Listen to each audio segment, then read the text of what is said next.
मजा नहीं आ रहा है। तो रुको जरा, सब्र करो। ये पहले भी होती थी, ये छोड़िए। अभी उस शिक्षा परीक्षा पे अभी थोड़ा युवाओं से और दूसरे लोगों से चर्चा करेंगे। आपसे तो भारतीय जनता पार्टी की नई टीम के बारे में बात करते हैं। हाँ, बताइए क्या पूछना चाहते हैं। नई टीम आ रही है, अच्छी आ रही है और अच्छा काम करेंगे। नितिन नवीन जी अध्यक्ष जो है अच्छे फंस गया सीएम। आए हैं। आप तो कहते हैं ना, उतना अध्यक्ष बनते ही पहला ही चुनाव हुआ, उनकी सीट पर वही हार, ये हार जीत सिर मुड़ाते ही ओले पड़े। हार जीत तो लगी हुई है, कोई बात नहीं है। ये वो मामूली सीट है, बांकीपुर तो कभी हार ही नहीं इतने साल से। जब आरजेडी जेडीयू मिलकर लड़ी तो बीजेपी जीती थी। 33 साल से नवीन जी की सीट थी वो, उनके फादर पहले उसी सीट पे जीतते आ रहे थे। ये तो हार जीत तो लगी हुई है, इसमें कोई बात नहीं है। अगर 2 सीटें चली भी गई तो कोई ऐसी दिक्कत नहीं है। आने वाले टाइम पे बीजेपी अभी जाने वाली नहीं कहीं भी। बीजेपी का पूरा होल्ड है, पूरा सारी सीनियर सिटीजन स्टूडेंट्स ये वो सब जो है उनके कंट्रोल में है। ये जो जितने भी एजुटेशन चल रहे हैं, जितने वो कर रहे हैं, ये अपोजिशन करवा रही है, खुद अंदर घुसे मतलब जो कर रहे हैं उनके आदमी घुसे हुए जो करवाते हैं सब। ये बीजेपी थोड़ी कर रही है। या मतलब जो भी उठता है वो मोदी का नाम लेता है। मोदी कोई वहाँ बैठे हुए हैं क्या? वो कर रहे हैं, वो अपना काम संभाल रहे हैं, ठीक है।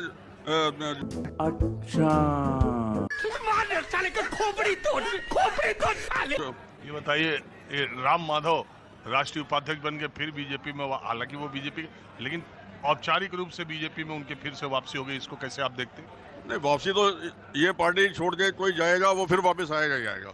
ये तो आदमी सोचे कि पार्टी को छोड़ के मैं कुछ कर पाऊंगा, कुछ नहीं कर पाएगा पार्टी से निकलने के बाद। जितने भी गए हैं सब वापस। आजाद पूना वाला खैर उनकी छोड़ी। वो पूना वाला तो उसके ऊपर मुझे बहुत भरोसा था, बहुत अच्छा मुझे लगता था वो। उसकी मैं डिबेट सुनता था। आजाद पूना वाला राष्ट्रीय प्रवक्ता जो थे, वो आज ये कह दिया ना इस्तीफा। जो घटनाक्रम हुआ है इधर बीच 2 महीने में, उससे आपको लग रहा है बीजेपी का या मोदी जी की सरकार का कुछ ग्राफ लोगों में गिर रहा है? मुझे ऐसा नहीं लगता कि इसका कोई भी असर इन पे पड़ेगा। क्योंकि अब ये पब्लिक समझ गई है कि करवाने वाले अपोजिशन के लोग ही अंदर अपने गुंडे। और पेपर आउट कौन करा रहा है? Opposition. Good question. Paper out तो मोदी जी करवा रहे हैं क्या? वो तो जो वहाँ पे ऑफिसर्स हैं जो है सरकार तो उसके अंडर में एनटीए बनाया कौन, बताइए? एक्शन ले रहे हैं ना, वो एक्शन ले रहे हैं। कितने आदमी सस्पेंड किए, कितने आदमी अरेस्ट किए, कर रहे हैं ना वो। अब जैसे पता लग रहा है वैसे हो रहा है। अब एनटीए में क्या है कि 2 महीने बाद वो जो है इनको भी 2 महीने बाद सवाल है कि देखिए, आरोप ये लगता है कि पहले भी एनटीए में गड़बड़ियां थी तो एनटीए के चेयरमैन को आपने और अच्छी पोस्ट दे दी। सवाल है कि जिसके ऊपर आरोप लग रहे हैं ये गलतियां नहीं होंगी। कोई दुनिया का भगवान भी आके सरकार में चलाने लगेंगे ना तो भी उसमें गड़बड़ियां होंगी, वो अपनी जगह।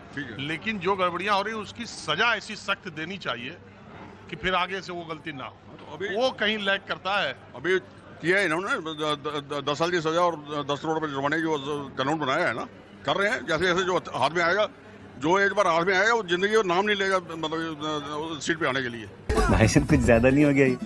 मतलब सब क्या देखना पड़ रहा है? बड़े खतरनाक लोग हैं। और अभी तो रुको, क्लाइमैक्स अभी बाकी। मेरा आपका विचार पहले की तुलना में कुछ बदला है या क्या चल रहा है? बदल गया जी। पिछले 7 महीने में जो यूजीसी लेके आए हैं ये लोग बीजेपी वाले हैं, ये हड्डी इन्होंने ले ली अपने गले में। उसी की वजह से सामान्य वर्ग इनसे दूर हो गया है। जो यूजीसी, ये जो ग्रांट कमीशन, यूजीसी का जो छात्रों का लेके आए थे, सामान्य वर्ग के बच्चे जो 12वीं के बाद कॉलेज में जाएंगे, हाँ, यूजीसी का जो रूल आया, ये उसी वजह से दांती इसमें दतिया वो आ रहे हैं और बांकीपुर आ रहे हैं दोनों। स्वर्ण समाज की ये पार्टी थी, स्वर्ण समाज ने बनाया। आज स्वर्ण समाज के बच्चों की इन्होंने पैदा होते ही उनके गले के अंदर डेथ सर्टिफिकेट लगा दिया इन्होंने। कोई ये तरीका थोड़ी। आप तो यूजीसी जो कानून लेके आए हैं, अगर इन्होंने वापस नहीं लिया, 7 महीने हो गए हैं, हाई कोर्ट ने स्टे दिया है, सुप्रीम कोर्ट ने, सॉरी, ठीक है ना, कोर्ट ने। तेरा तो गेम बचाना पड़ेगा। वो जनवरी में लेके आए थे। हाँ, 7 महीने हो गया। यूजीसी की जो गाइडलाइंस आई थी डिग्री कॉलेजेस यूनिवर्सिटीज में, जिसमें शिकायत जाति के आधार पर है, और तो उसी की बात आप कर रहे हैं। अच्छा, आप ये मानते हैं कि उससे, अरे फॉरवर्ड क्या परसेंट है? 15% पूरे देश में फॉरवर्ड है। फॉरवर्ड के बदौलत सरकार आई है। आप भी बात करते हैं सब जातियों। बीजेपी फॉरवर्ड की पार्टी है, स्वर्ण समाज की, सामान्य वर्ग की पार्टी है। बीजेपी को लाने वाले यही लोग हैं। वो है कितने की वो लाएंगे? बीजेपी को लाने वाले सब समाज के लोग हैं। बीजेपी को देखिए, जो मेन पार्टी मानी जाती है बीजेपी, चलाने वाले आपका हो सकता है कहना चाह रहे हैं। हाँ, मेरा कहने का मतलब ये है, ये यूजीसी जो ये लेके आए हैं जो कानून, ये तो हमारे बच्चे आगे क्या करेंगे बताओ। 12वीं के बाद कोई भी दूसरी समाज का बच्चा कह रहा, कोई झूठ बोले सच बोले, अब ये कानून लेके आ रहे हैं, 12-12 लाख रुपए उनको मिलने की हो रही है। अरे कहना क्या चाहते हो? एक ST समाज को हमारे पे भाई को लड़ा रहे हैं, हिंदू लड़ाना शुरू हो गए। कोई भी कानून, कोई भी कंप्लेंट करते 12-12 लाख रुपए मिलना शुरू हो गया। कहाँ 12 लाख उसमें है? 40% बढ़ाने की हो गया ना इन्होंने, पेपर में हाथ होता है रोज। 40% इंक्रीज कर रहे हैं लोग। 2,35,000 पे था ना पहले, 2,35,000 पे पहले जो SC/ST लगाते थे उनको 8 दिन के अंदर मिल जाता था।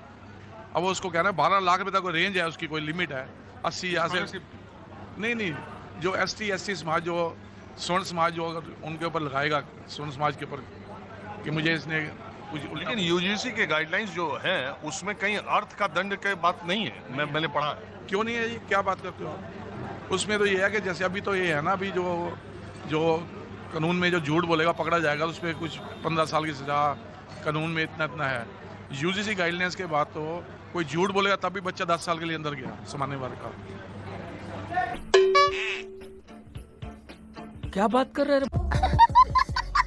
आप अच्छी भाई, तरह आप यूजीसी की गाइडलाइन को इस तरह से, अच्छा सुनिए, छोड़िए, मैं आपका मोह भंग हुआ है, मतलब आपका मोह विचार बदला है बदल गया जनरेशन। खाली यूजीसी से कि ये युवाओं के आंदोलन से? युवा है, कागरों से कुछ मतलब नहीं है हमें।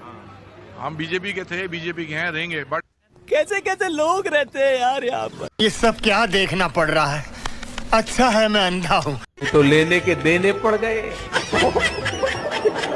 तो मेरा आप लोग को आदाब, नमस्कार। मेरा नाम विजय है। आप लोग देख रहे हैं भगत रोल चैनल की वीडियो। जैसे कि वीडियो में पीछे सुन चुका हूँ कि अंकल जी का क्या कहना था।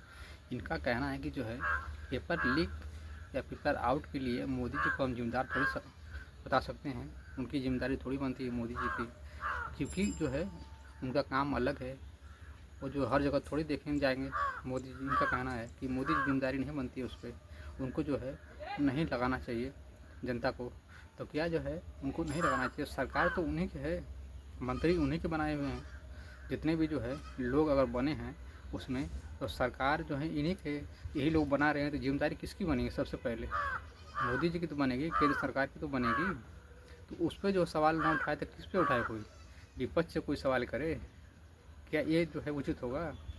सवाल तो उन्हीं से बनेगा, उन्हीं की गवर्नमेंट है। क्योंकि पेपर एक बार नहीं हो रहा है, 1-2 बार नहीं, 3 बार नहीं हो रहा है, ये पेपर बार बार लीक हो रहा है। अब सरकार कहती है कि हम इस पर जो है कार्रवाई करते हैं। अब पहले की सरकारें जो थी कांग्रेस की या पहले की सरकारें, वो लोग जो है पेपर लीक में जो है कार्रवाई नहीं करते थे। अब जो है इनकी सरकार है तो कार्रवाई हो रही है। कार्रवाई क्या हो रही है? हर बार जो है ये मालूम पड़ता है कि उनको जो निलंबित कर दिया गया है उन पर कार्रवाई बैठी है। अब बाद में मालूम पड़ता है कि वो लोग छूट गए और कार्रवाई क्या हुई पता नहीं। कितने बच्चे जो है सुसाइड करते हैं, ये सरकार को कोई आंकड़ा पता है? तो नहीं पता है, क्योंकि जो है बार बार पेपर लीक हो जाता है। सरकार जो अपना पल्ला झाड़ लेती है कि हम जो कार्रवाई कर रहे हैं। पहले की सरकार में कार्रवाई नहीं होती थी, ऐसा बोल के निकल जाते थे। लेकिन पेपर बार बार लीक हो रहा है तो युवा कब तक जो है बर्दाश्त करेगा? इसलिए सड़क पर उतरा है और इन्हीं से जो मांग करेगा, भाई किससे मांग करेगा? इन्हीं से मांग करेगा। और जो है दूसरी तरफ देखा जाए तो अंकल ये कहना है कि यूजीसी जो है कानून जो आया है इसको लागू नहीं होना चाहिए, क्योंकि उससे जो है फॉरवर्ड क्लास के लोग जो है जो आगे तक जो नहीं पढ़ पाएंगे, उससे वो लोग डरेंगे। तो जब जो है कोई आदमी जो है जब गलती नहीं करेगा तो उसको डरने की क्या ज़रूरत है? जब आप गलती नहीं करेगा तो डर क्यों रहे हैं? मतलब आप डर इस ले रहे हैं कि जो है आप गलती करते हैं इसीलिए डर रहे हैं। जब गलती नहीं करेंगे, जातिवाद नहीं करेंगे, तो डर किस बात का है? कोई भी कानून बने उसको पढ़ने दीजिए।